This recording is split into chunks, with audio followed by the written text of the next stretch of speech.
High বন্ধুরা, good morning, শুভ সকাল। তোমরা কেমন আছো? আমি এখন স্নান টান করে এদিকে রেডি হয়ে গেছি চান টান করে। তোমরা এখন কি করছো?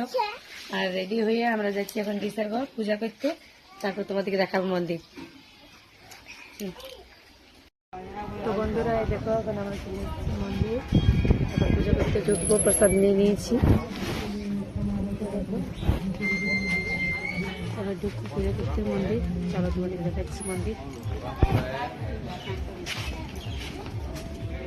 দেখো মন্দিরে কত ভিড়।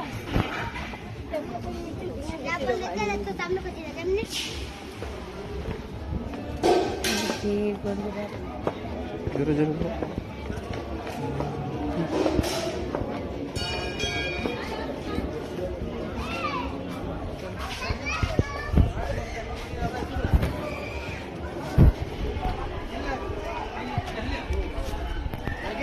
বন্ধুরা, এবার মায়ের দর্শন করিলাম। আমরা বসে গেছি পূজাতে, তো অনেক ভিড় হয়েছে। দেখুন মায়ের মূর্তিটা।